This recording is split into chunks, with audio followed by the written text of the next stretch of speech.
Jordan Peterson versus Sam Harris. The debate is finally here. Mr. Reagan. This debate was rich with beautifully expressed ideas. Who won? Was there a winner at all? At the end of my breakdown, I'll express my opinion on that. Leave a note in the comments and tell me if you agree. At 26 minutes into the debate, Jordan Peterson defines religious fundamentalism. Sam Harris consistently refers to this as dogmatism, but it's basically the same idea. It's important that we understand what this is because they talk about this a lot. So let's go 26 minutes in and hear Jordan Peterson's definition of this so we can move forward with a basic understanding of what these two are debating. That's really not the claim that religious fundamentalists make. The claim they make is worse than that, because they claim that the Quran, say, or the Bible for that matter, is the literal word of God.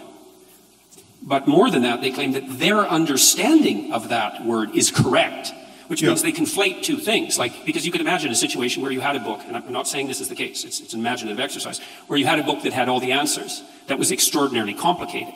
And so that when you read it, it wouldn't be obvious that you understood it, or perhaps it wouldn't be obvious that you didn't understand it either, but you're not going to be able to, you can't get an uninterpreted version of the book. And so the fundamentalist claim is far worse. It's that not only is there an absolute reality, truth, embedded in the book, but that their particular take on that absolute reality is the absolute take on that book. And so they conflate their own, they make an assumption of their own omniscience and then pass that off onto God, so to speak. Okay, now we can start the debate at the beginning.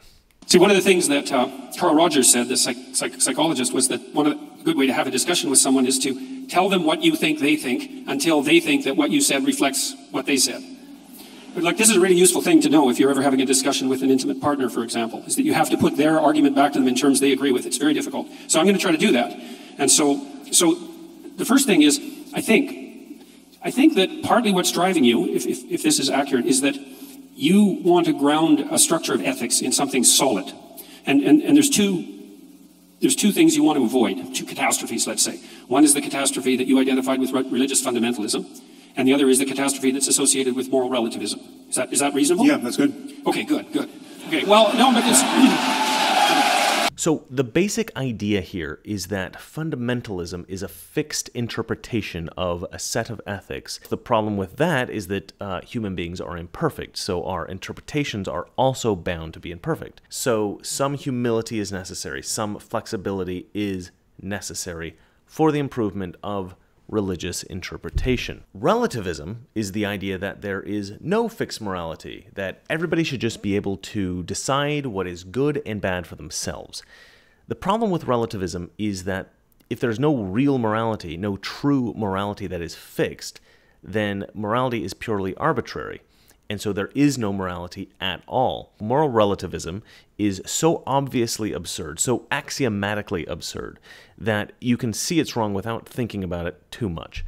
The idea that everybody's ethics are whatever they choose means the most monstrous crimes in the world could be ethically justified by those who genuinely believe they're good. So to find a balance between fundamentalism and relativism is tricky. Sam Harris argues, through the use of the word dogmatism, that essentially all religion is fundamentalism. The only reason why I would focus on religion in particular there is that religion is the only language game wherein fundamentalism and dogmatism is not a pejorative concept. Dogma is a good word, specifically within Catholicism. And the notion that you must believe things on faith, that is in the absence of compelling evidence that would otherwise cause a rational person to believe it, that in a religious context is considered a feature, not a bug. Elsewhere, we recognize it to be a bug, and that's why the unique focus on religion. I would offer this perspective. Both fundamentalism and relativism must exist together. Everyone must be subject to certain uniform ethics for society to function. We consider breaches of universally accepted interpersonal ethics to be fundamentally wrong.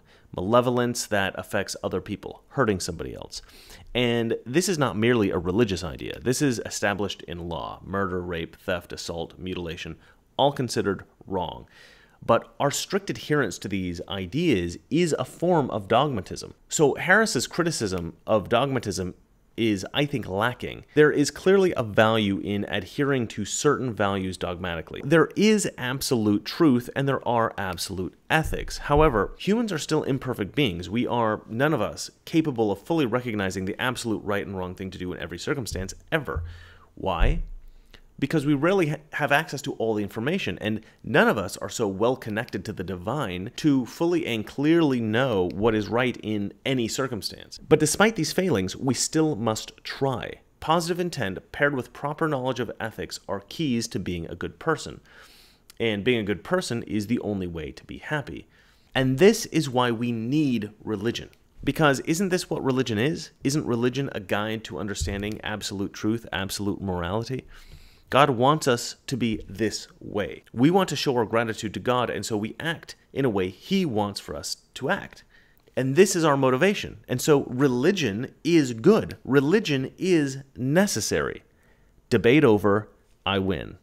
I would identify that with fundamentalism more generally, not with religious fundamentalism per se, because I see it also happening in secular states, let's say, like Nazi Germany or so it doesn't seem to be religious fundamentalism per se that's crucial to your argument. This is an incredibly valid point. Religion does not have a monopoly on humanity's mistake of fixed interpretations of ethics, fundamentalism. This is probably the most common and egregious fallacious attack on Christianity, that Christianity is responsible for any of the bad actions done by any Christians ever or done in the name of Christianity. Peterson makes a great point later about chimpanzees. The chimps at Gombe would go on raiding parties, right? And if they found an interloper on the border, near the border, from another troop, they would tear them to pieces. See, I've been really interested in the commission of atrocity in the service of belief. It's tempting to pin that, say, on dogma and then to associate that with religious dogma. I think that's all tempting. But the fact that chimps do it shows that it can't be a consequence of something like religious belief. And so they're not religious and they don't really hold a secular totalitarian viewpoint, but they still act out the atrocity element that's characteristic of human behavior. And so to me, that makes the problem deeper than one of mere surface statements about metaphysics. Peterson makes the point that these so-called primate cousins of ours are horrifically violent, which they are. And so that horrific violence is a core instinct in human nature, or that we at least have a significant capacity for human violence. And I think that this is obvious to anyone who has read about war or atrocities or any of these things. Humans do indeed have the capacity for horrific violence and cruelty, some more than others. With regard to cruelty, just look at children. Children are shockingly cruel sometimes. So the question is rarely, did this system of ethics or government or culture cause violence or cruelty or other human failings? But rather, did it curtail or facilitate these otherwise natural failings of humanity? This is actually accepted by Sam Harris here. We have these primate capacities that we have to correct for, and we're busily trying to correct for almost everything that we've been evolved to do. We don't like the state of nature for good reason, and virtually everything that's good about human life is born of our, I would argue, culture-based and highly intelligent and necessary effort to mitigate what is in fact natural for us. And there's nothing more natural than tribal violence, which of the sort that you're describing in chimps. I think that it's pretty obvious that Christianity has been the best constraint on human violence, cruelty, and moral failing, the best facilitator of human progress of any moral system in history. But often it is blamed for violence, blamed for cruelty, blamed for moral failings. And often the influence of Christianity is utterly ignored when one looks back at the technological and cultural progress of Western civilization. This is, I think, a huge mistake. The question is not, were the abuses reported during the Crusades a reflection of Christianity? The question is, without Christianity, under some other system of ethics, would the abuses reported during the Crusades have been far worse? I propose to you that without Christianity, the Crusades would have been apocalyptic. Under just about any other religion or anti-religious system of government, Western Europe would have retaliated against the Islamic world much earlier and with much less restraint. Western Europe, unconstrained from natural human impulses for violence, would have obliterated the Islamic world. The lands would have been occupied or decimated, the elderly would have been slaughtered, the men would have been taken as slaves, the women as concubines. There would no longer be Islam. Christianity is sometimes condemned for being the religion of the American colonists who are accused of murdering the Indians and stealing their lands. But what if the European colonists had practiced the ethics of the Indians they are accused of having maltreated? If the Christian European colonists had followed the moral system of some of the Indians they displaced, the genocide the colonists are accused of would have been real genocide. The Europeans would literally have killed off every man, woman, and child in the North American continent. Christianity did not just curtail this potential genocide, it actually inspired many Europeans to fight for the rights of native populations and to reach out to them and to work with them and to bring them medicines and education. Christianity inspired the best in the Europeans, as well as suppressing the worst in them.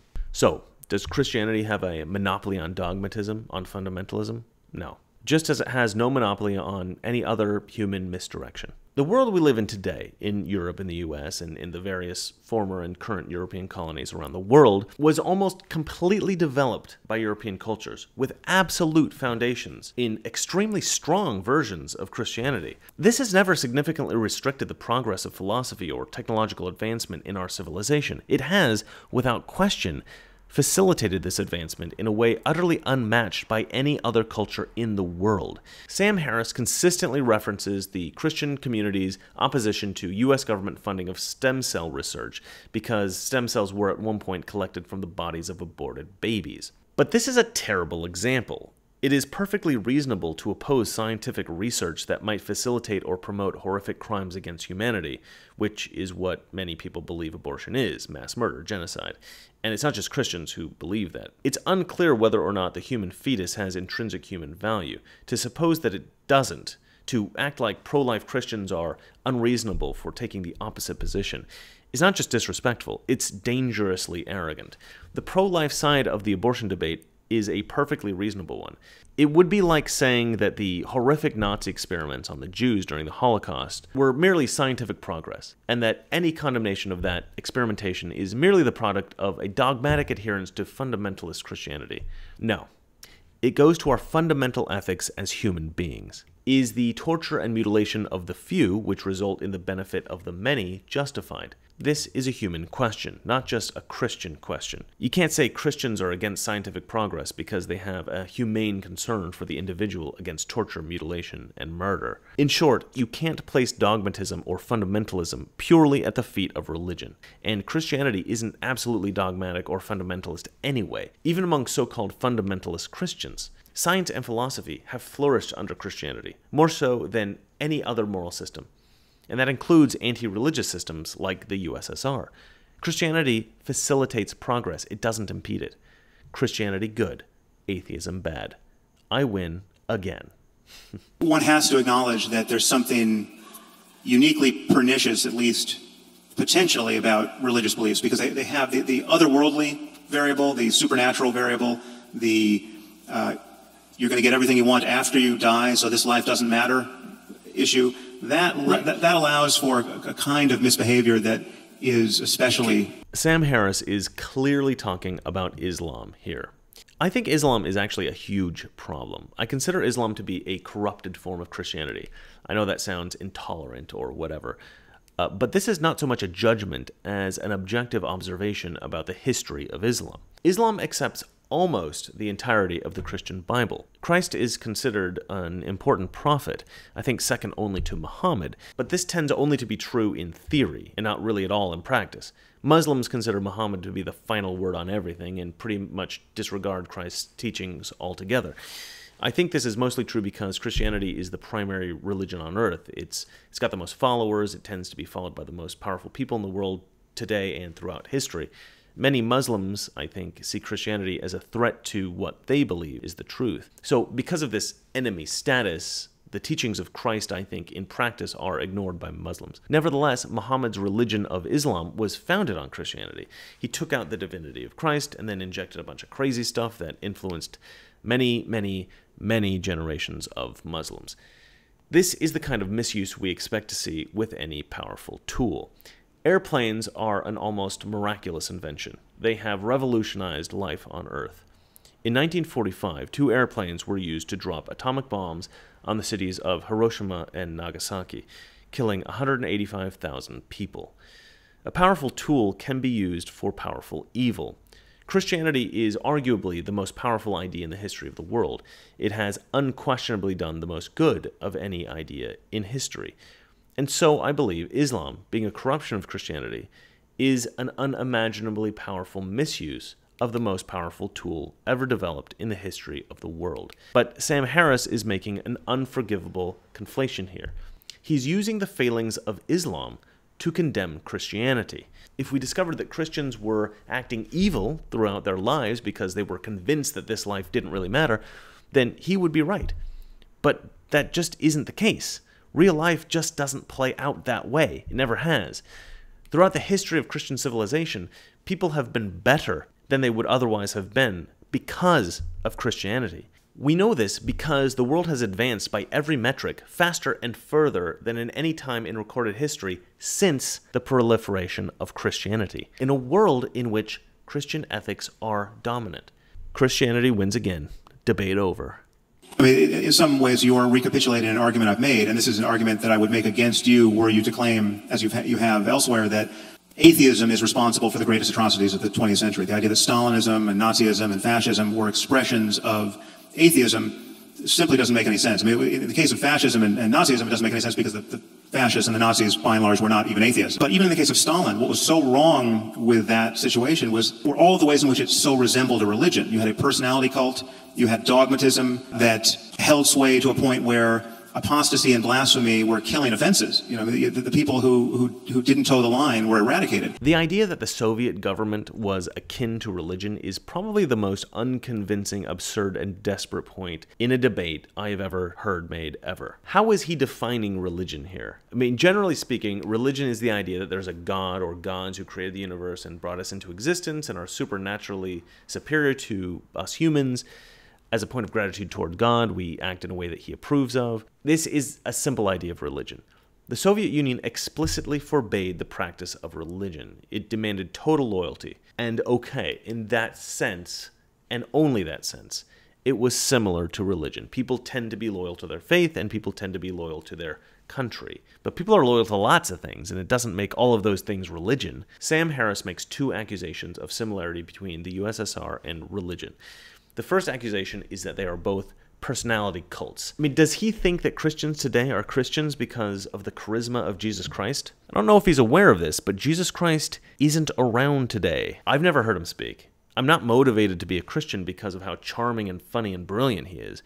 I'm motivated to follow Jordan Peterson for those reasons, but I'm not a Jordan Petersonist. Jordan Peterson is not my God. God is my God, the Christian God, and I've never actually watched his lectures, so I can't tell you one way or another if he's charismatic. My guess would be yes, but I can't tell you that from personal experience. On a side note, I'd like to point out the use of the word cult. This is a common tactic amongst atheists. They often use ugly, degrading language when referring to sacred ideas in order to desanctify these ideas in the mind of the listener. In this case, he's trying to debase religious reference to Christ by referring to it as a personality cult. The degrading language tactic is, I think, grotesque. It is severely disrespectful. Atheists can rhetorically debase sacred ideas by using ugly, degrading words, but it shows, I think, that their arguments draw from emotion more than they would have you believe. Sam Harris then says about the USSR, dogmatism that had sway to a point where apostasy and blasphemy were killing offenses. You had dogmatism that held sway to a point where apostasy and blasphemy were killing offenses. This later accusation is, again, another deceitful rhetorical trick. He's saying that disloyalty to the state and what we refer to as treasonous language were both capital offenses in the USSR. But he refers to disloyalty to the state as apostasy, a specifically religious word. He refers to treasonous language as blasphemy, again, a specifically religious word. He wants to trick the listener into thinking that speaking against the state and speaking against God are the same thing. But these are very different things. If your government suppresses disloyalty or dissension, you are imprisoned or killed. If your religion condemns apostasy or blasphemy, your consequence is determined by God. It's a private matter between you and God. False equivalency appears to be one of Sam Harris's weapons of choice, but it's a logical fallacy, a rhetorical trick. The second point I wanted to make about the stupidity of the idea that the USSR was a religion is that the USSR was a government. Everybody in the Soviet Union knew that. They were not also stupid as to think, oh, Stalin, you're our God now. You know, the people of Russia still knew who God was. They just weren't allowed to worship him. The USSR was an atheist state, and the atrocities of that state were facilitated by that atheist culture. No matter how many religious words Sam Harris uses to try to dispute this, it is absolutely true. The problem is dogmatism. The overarching problem is believing things strongly on bad evidence. And the reason why dogmatism is so dangerous is that it doesn't allow us to revise our bad ideas in real time through conversation. Dogmas have to be enforced by force or the threat of force. Because the moment someone has a better idea, you have to shut it down in order to preserve your dogma. Okay. Christianity is not dogmatic. The claim is that the dogmatism of Christianity somehow restricts the search for truth through open dialogue. But there has probably been more writing about morality and ethics and the way we should act as human beings within Christian culture than in any other types of societies that have ever existed in the world. Throughout history, there has probably been more debate and discussion specifically about Christianity than about anything else in the world ever. Again, Christianity does not suppress debate and discussion. It encourages it. You, Sam Harris, are having an open debate, searching for truth in a society that was developed within the parameters of the Christian ethic. You enjoy the fruits of a Christian society. You are condemning Christianity for suppressing the very freedoms that you are, at this very moment, enjoying. You lose. Next point. What you're saying is that the reason to fear religious dogma is really on the dogma side and not the religion side, which at least leaves open the possibility that something could exist over on the religion side that doesn't have that characteristic, right? That often they travel in tandem, but that the thing to fear is not the religious belief, it is the dogmatic nature of the way it is conveyed. Oh, yeah. Is that fair? The other way to say that is the only thing that's wrong with religion is the dogmatism. Okay, so I think I have pretty well established that Christians are not dogmatic, and that Christianity does not produce the harms that Sam Harris has suggested it should by dogmatism, and therefore, his entire criticism of Christianity fails. I win. Next point. So then it also seems like we agree that the core element of tribal alliance, which would have its roots, say, in the chimpanzee proclivity to, or its analog in the chimpanzee proclivity to identify with the dominance hierarchy of the troop, is something that's a source of the proclivity for human social aggression that's independent of its, at least independent of any obvious religious substrate. So there are other reasons for group belief and the commission of atrocity that can't be directly attributed to religious dogma. Yeah, but I mean, and what most worries me about religion, I would say, obviously religion can channel these primate urges in unhappy ways. So you can get tribal violence that gets amplified by religious dogmatism, and that should trouble everyone. But it's not unique to religion. It's also nationalism, and it's racism, and it's all other kinds of dogmatism. What the hell is he talking about? Literally any kind of group identity facilitates tribal urges, race, geography, gender, age, tastes in art and entertainment, for crying out loud. I think it was Milo Yiannopoulos who pointed out that Justin Bieber fans hated Selena Gomez fans after the couple broke up. Hated. To say that religion amplifies tribal urges is another example of trying to attribute a general element of human nature exclusively to religion. Not only is this wrong, but Jordan Peterson just explained why it was wrong. The core element of tribal alliance, which would have its roots, say, in the chimpanzee proclivity to, or its analog in the chimpanzee proclivity to identify with the dominance hierarchy of the troop, is something that's a source of the proclivity for human social aggression that's independent of its, at least independent of any obvious religious substrate. So there are other reasons for group belief and the commission of atrocity that can't be directly attributed to religious dogma. Come on, Sam. Were you not listening? Sam Harris is fundamentally wrong about religion amplifying tribal urges. It may be true about some religions, but strictly speaking, Christianity actually teaches people not to do this. Love your neighbor, love your enemy. The story of the Good Samaritan. I think that the reason we even have the anti-tribal ethic in our society, the only reason we're anti-racist, it all stems from Christianity. They really should have framed this debate about the merits of Christianity specifically and not religion generally, because Christianity is so radically different from almost every other religion that it doesn't really work for Sam Harris to apply his criticisms of religion generally. And Jordan Peterson is almost exclusively talking about the value of Christianity. So they're really debating past each other. I think Brett Weinstein expresses it best when he says the following. You know, there's a reason that you keep finding yourself at Islam. Sam Harris's ideas about religion come from a hugely wrong assumption. That is, he assumes that all religions are equally valid. If there is a God, and that God has a plan, and humans have a purpose within that grand scheme, then there is one truth. And if there is one truth, then one truth is more accurate than any of the others.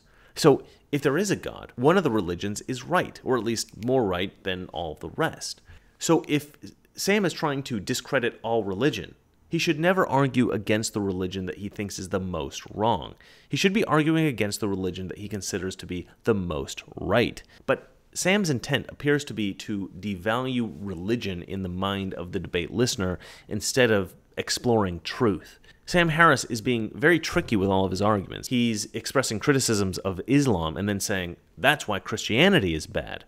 He levels very reasonable criticisms of Islam, but then falsely attributes those criticisms to Christianity or to religion generally. Brett Weinstein does call him out eventually, and he kind of lets up a little, but he does fall into this habit a few more times. His lack of specificity here, not specifically referring to Islam, actually really muddies the first half of this debate. It makes everything he's saying less clear than it should be, and I kind of think this is intentional. It's possible that this lack of clarity is completely accidental, but I think Sam Harris is a little bit afraid of getting owned, as they say, and so he's sometimes being intentionally vague and convoluted.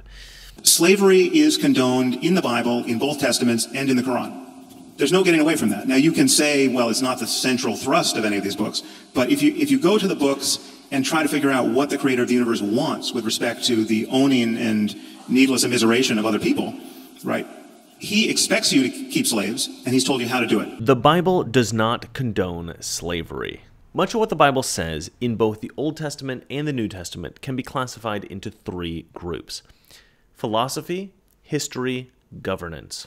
The philosophy of the Bible is not instructive with regard to slavery. What we are really talking about, what Sam Harris is referring to, are those instructive passages in the Bible which are absolutely characterized under governance. During the time that the Bible was written, slavery was common practice. The Bible's instructions regarding slavery were instructions on how to act within the parameters of the society that already existed. Nowhere in the Bible does it suggest that in a society free of slavery, that slavery should be established.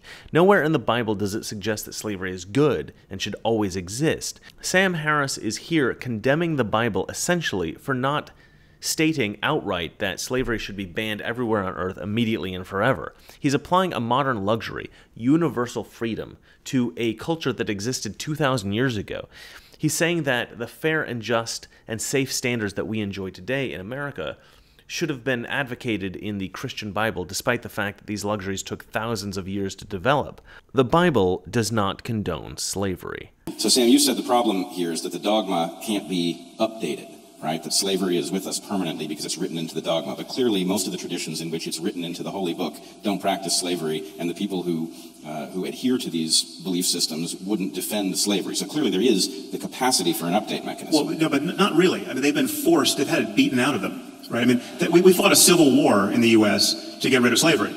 Christians had slavery beaten out of them? Okay, so let me get this straight. In the Civil War, it was the great atheist army of the North that came down and freed the slaves from the evil Christians in the South.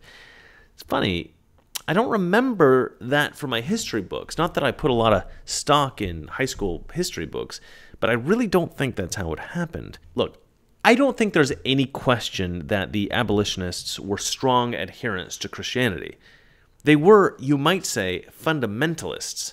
This is an extraordinarily bad argument that Sam Harris makes. I imagine that there is some way for him to justify his assumption that Christianity is dogmatic and unchangeable.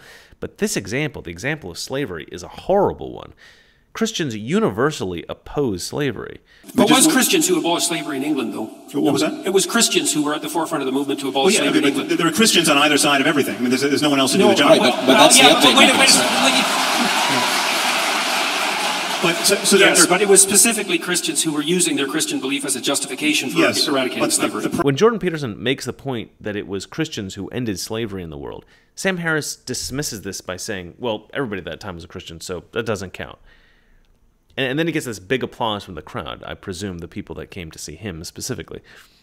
And he's right. Many of the people who owned slaves who fought in the Civil War against the North were Christians. Many of them, I think, devout Christians. And Christians can do bad things. They can even do bad things using the Bible to defend them. But this is an even better example of Christianity not being dogmatic. It's self-correcting. It wasn't Christians being forced by some other group to abandon this bad practice. It was Christians forcing other Christians to abandon the bad practice. The reaction that the crowd had to Sam Harris's quip makes it sound as if he won a point here, and maybe he did in the minds of his followers. But in reality, he's wrong. Actually, I think he knows he's wrong. Honestly, I think that this is just the first argument that came into his head, so I'm not going to criticize him too harshly for losing this point. But in spite of the audience reaction, he did absolutely lose this point. Would you agree that there are things written into these religious texts there are things that are just written in there that we now understand to be wrong? We have to be very careful about equating all the religious texts. I would say sentence by sentence, yes, you're correct. Paragraph by paragraph, perhaps. But here's the problem with complicated texts, especially ones that actually constitute narratives. So imagine this. So imagine you're at a movie, and it's a movie with a twist at the end. And so the entire movie is set up to make you think one particular way and to have one set of experiences. But when you put the twist in at the end, it changes the entire structure. And then what it does is it makes these sorts of things quite complicated, because in the Bible is a series of books. And they had influence on one another, and they were sequenced with a very complex editorial process. And there's actually a developmental narrative that links all the chapters together. And what that means, you have to read the beginning as if it's also influenced by the end, which is what, by the way, and in case you think that I'm weaseling around here, and I'm not, is that that's exactly what you do every time you read any story, any work of fiction. You say, well, you're not claiming that the Bible is a work of fiction. It's like, that's just a cheap objection. That's not my point. My point is that it's a narrative. And everything in a narrative is conditioned by all the rest of the things in the narrative. You don't have to read the book to the end to know that it's wrong. You can get that from the paragraph. Yeah, but that isn't what I said. I didn't say you had to read to the end of the book to know that it's wrong. I said that you needed to read to the end of the book to contextualize those statements within the whole. As a writer who has been thinking about this for almost his entire life, I can 100% validate what Jordan Peterson is saying here. His analogy may be a little difficult to understand, however, because there is no twist at the end of the Bible which reframes everything that we believe we knew about the teachings. However, it is somewhat analogous in that one idea can reframe many other ideas so that they might mean something other than what we might otherwise believe. I believe that the Bible contains a number of, let's call them meta-ideas. So, say you have 10,000 lessons in the Bible. 100 of those ideas can be classified in a particular way. Some of them seem to contradict each other. Some of them seem to have corrupted over time. Others seem to be pretty natural and straightforward, but they all fit into this same group. So, along with these specific teachings, you'll always find in the Bible these grander philosophical meta-ideas that you can use as an anchor to know how to interpret all these smaller, more specific lessons. And you'll know these meta-ideas because the Bible repeats them over and over and over again. All the most important fundamental philosophical moral values in the Bible are reinforced and preserved using the technique of redundancy. I think that's what Jordan Peterson means when he says sentence by sentence, yes, paragraph by paragraph, maybe. I would add to that, ethic by ethic, absolutely not. Clearly, the Bible thumpers of the South. The pejorative Bible thumper shows Harris's bias. It shows an utter disrespect for the ideas of others. In my mind, this is where Harris really loses my respect. I can suffer the slights here and there against Peterson, the attempts to gain points based on rhetorical tricks versus substance, but blatant bigotry is hard to ignore. And that's not because of some leftist idea about bigotry being the end-all evil in the world, but rather because it indicates a lack of rationality. He's not considering those he disagrees with as potential equals who have a different perspective. He's considering those he disagrees with as his inferiors to be ridiculed. If we escape the realm of the rational and slip into the realm of emotionally driven derision and ridicule, we're moving from the lecture hall to the playground. Fortunately for Harris, he's debating Peterson, and Peterson seems to be forcing some level of intellectual integrity. The problem is that you can read into any story some apparently meaningful set of psychological insights. That's right. That is absolutely right. There are two ways to interpret any story, the correct way and the incorrect way. A lot of people argue that there is no correct way to interpret a story, that every interpretation is valid because the appreciation of art is subjective. But they are wrong. I, as a writer, have special insight into this particular truth. The correct interpretation of any story or narrative is the accurate perception of the author's intent. So there is only ever one way to properly interpret a story, and there are an infinite number of ways to misinterpret it. Jordan Peterson and other theologians struggle intensely to try to determine the absolute correct interpretation of biblical stories. Sam Harris and other atheists lazily ascribe the worst possible interpretations of any Bible narrative. Logic begs the question: who is more likely to be right about the interpretation of the story?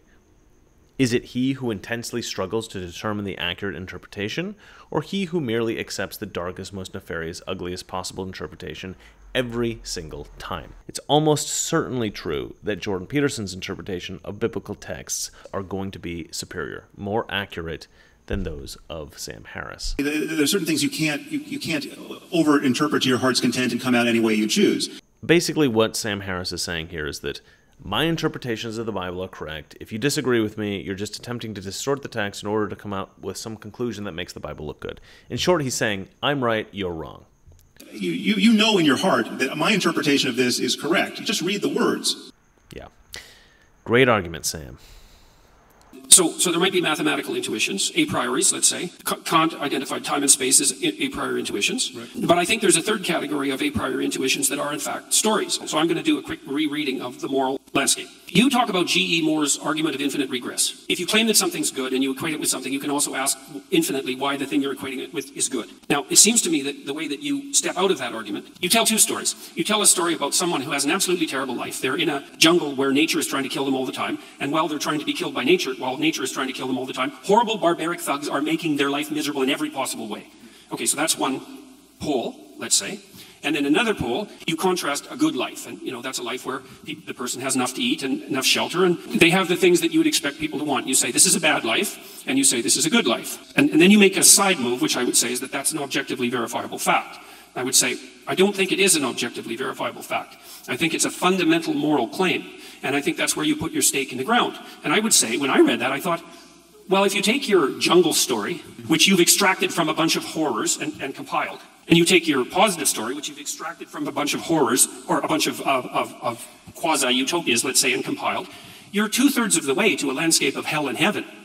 Right. Well, so then why not continue the abstraction and say, look, what we're really trying to avoid here is hell. Oh, yeah. What we're really trying to move towards is heaven. Yeah, but well, no, as soon as you do that, you're in a religious landscape. No, but my name for hell is... It's very interesting because, like,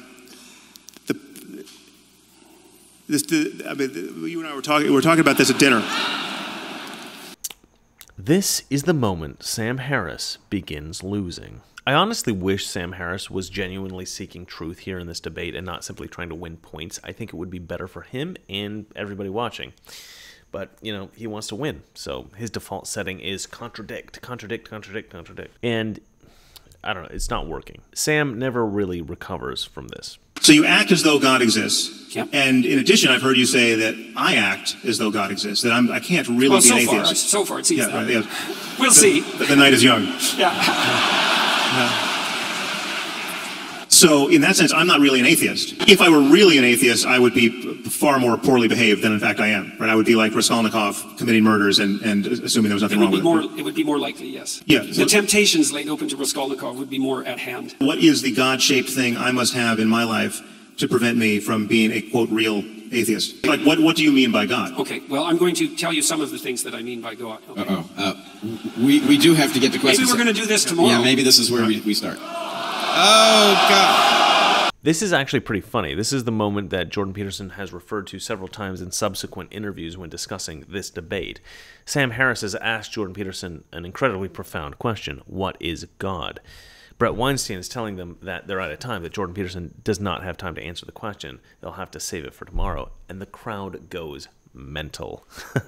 It's pretty brilliant. Here's some propositions, and they're complicated, and they need to be unpacked. So I'm just going to read them, and that'll have to do for the time being. So, God is how we imaginatively and collectively represent the existence and action of consciousness across time, as the most real aspects of existence manifest themselves across the longest of time frames, but are not necessarily apprehensible as objects in the here and now. So what that means in some sense is that you have conceptions of reality built into your biological and metaphysical structure that are a consequence of processes of evolution that occurred over unbelievably vast expanses of time, and that structure your perception of reality in ways that it wouldn't be structured if you only lived for the amount of time that you're going to live.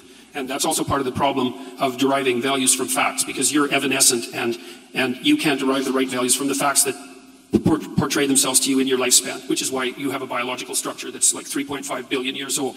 So God is that which eternally dies and is reborn in the pursuit of higher being and truth. That's a fundamental element of hero mythology. God is the highest value in the hierarchy of values. That's another way of looking at it. God is what calls and what responds in the eternal call to adventure.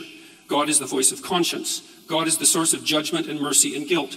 God is the future to which we make sacrifices, and something akin to the transcendental repository of reputation. Here's a cool one if you're an evolutionary biologist.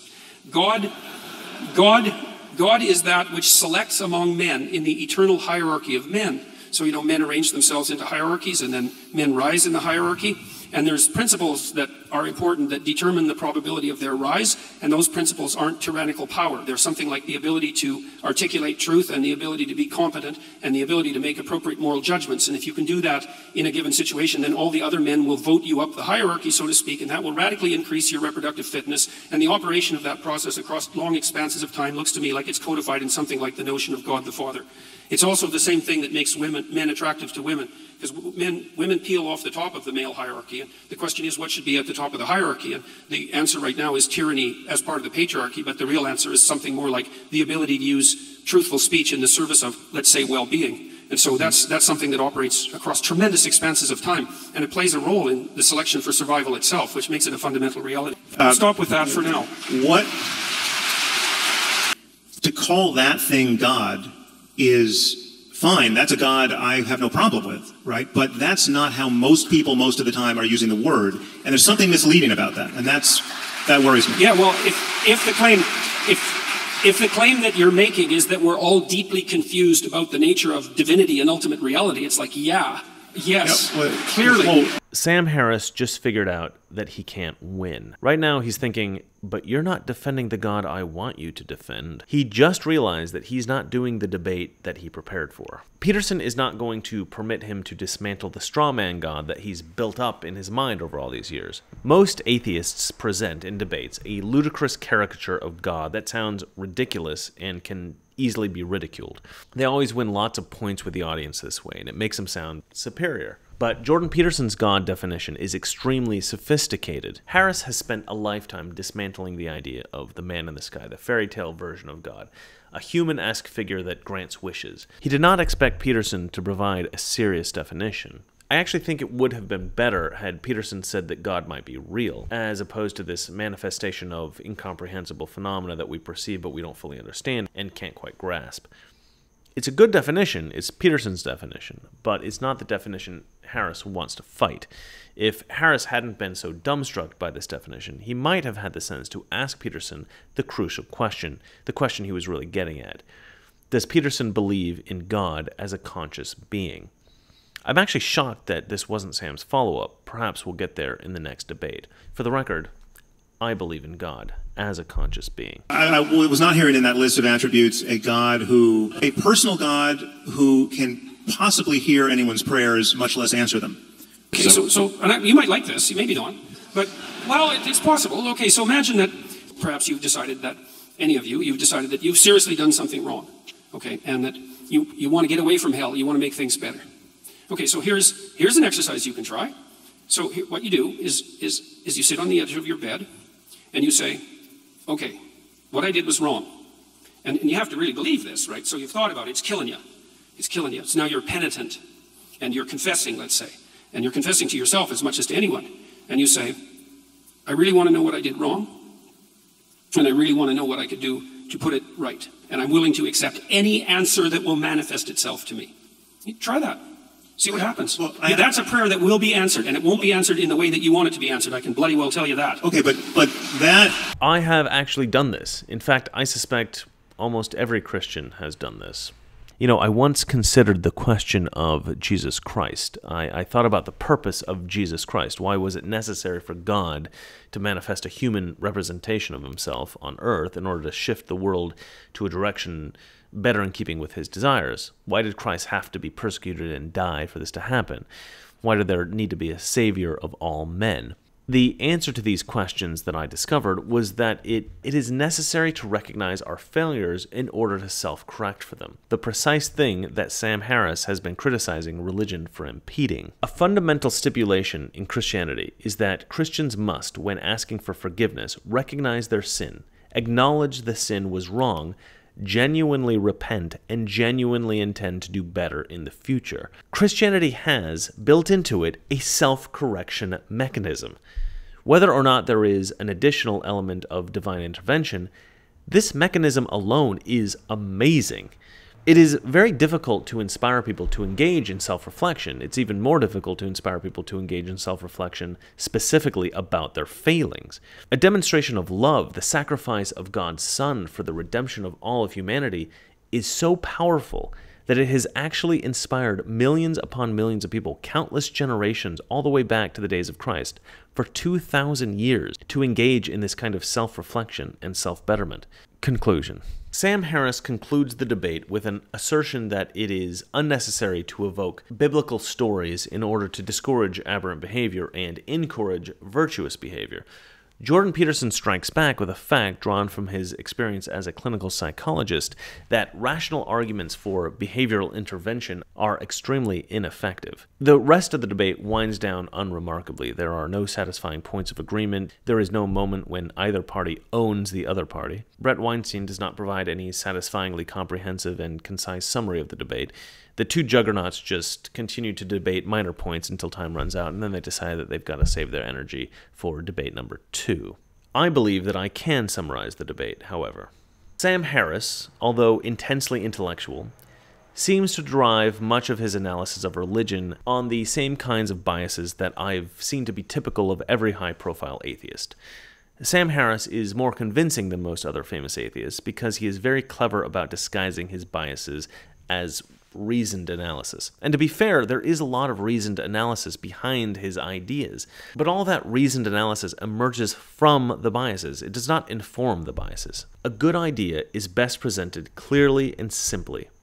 A bad idea is presented using a myriad of manipulations, emotion, confusion, rhetoric, whatever trick you can manifest to win people over. Sam Harris seems to employ 3 basic tactics when attempting to discredit the value of religion. First, he uses failings from one religion to condemn another religion, mainly the failings of Islam to discredit Christianity. Secondly, he consistently invokes the worst possible interpretations of biblical texts. Then he uses those ugly interpretations in order to misrepresent the Bible in its entirety. Thirdly, he arrogantly assumes that our current state, Western civilization in 2018, is the pinnacle of morality. He seems to believe that we have today a finer understanding of what is truly moral and what is truly immoral. His answer to the question about how do we get better is scientific inquiry, debate, and discussion. That all sounds wonderful, but none of that answers the real problem. The problem being, what is the point? Why be good if there's no God to thank? I have come to realize a profound truth recently. This truth emerged from a realization that I'm happy. Not only am I happy, but I think if a few things were different in my life, I would actually be as happy as it is humanly possible to be. But the happier I get, the less content I find myself. This struck me as curious, so I thought about it, and I came to a profound realization. I don't want to be happy. What I really want is to make a significant positive impact on the world. And being happy, being really happy, indicates that I am not moving toward that goal. I'm stagnant. In order to make a significant impact on the world, one needs to be pushing toward a goal. If you're pushing toward a goal, you feel it. There is some discomfort. You feel that you are pushing up against something, not physically, but metaphorically. In that sense, true happiness inevitably triggers unhappiness. If you ever become truly happy, you immediately become restless. You desire change. You feel a sudden compulsion to do something. Upon realizing these things, something Jordan Peterson said suddenly made sense to me. He said something like, "The real value in life is taking on responsibility." Now, I didn't have that precise realization, but these two things are very closely related. The effort that it takes to be a responsible man or woman is the same kind of effort it takes to make significant change in the world. And you feel that pressure. You feel as though you're pushed up against something when you take on responsibility. There's always something you're pushing this way or pulling that way. You feel like you're doing something. I also think this is why we like playing video games. I always thought it was strange that we like playing video games. It doesn't make sense. We tend to associate happiness with pleasant things like candy and comfort and bed and love and sex and other things that feel good. We don't tend to associate happiness with struggling. And yet boys, young boys, teenagers, young men, and even older men, every day turn on their Nintendo Switch, their PlayStation, their Xbox, or their computer, and they intentionally engage in struggle. It's not real struggle, there's no real-life consequences, but it often feels real. We've all seen somebody throw a controller at a wall. When we're playing a video game, the game becomes our entire world, at least for the time we're playing the game. Why would we act so irrationally? Because that struggle is what we crave. This is why video games are so addictive. It's why taking on responsibility truly makes us content. And this is why we all, deep down, are trying to change the world. So, Jordan Peterson versus Sam Harris. Did either of them win? Yes, I do think there was a winner. Jordan Peterson employed a strategy that I have often advocated. It is, I contend, the only surefire way to win any argument. He set out not to win, but rather to find truth. Sam Harris, however, set out to win. In a debate like this, if one party wants truth and is consistently changing tack, constantly turning toward that goal, he will get closer and closer and closer to the truth. If the other party is aiming to win, then they have a strong temptation to challenge their opponent at every tack. As the first party edges closer to truth, the second party will find themselves arguing against truth, simply to win points. And at that point, you're doomed. If you watch the full debate, and I highly recommend it, you will see the debate unfold exactly in this way. Peterson gets closer and closer and closer to truth, and Sam Harris just keeps trying to land points. Inevitably, Sam Harris looks like a desperate, exhausted fighter, looking for another way to land a punch. Sam Harris still had a bit of fight in him in the end, but this battle went to Peterson. Peterson won this debate, unquestioningly. Well, that's it from me. I set up a Patreon so that I can make more of these videos and try to spread some logic and reason around the world. Maybe eventually make this my full-time job. So if you've got a buck or two you can spare, please consider donating to my Patreon. Link is in the description. If you like this video, please hit the like button. If you want to see more like this, please subscribe. And if you hate me, you're probably a Sam Harris fan. That's fair. Good night. We have so many people who can't see a fat man standing beside a thin one without coming to the conclusion the fat man got that way by taking advantage of the thin one. The trouble with our liberal friends is not that they're ignorant, it's just that they know so much that isn't so. Now,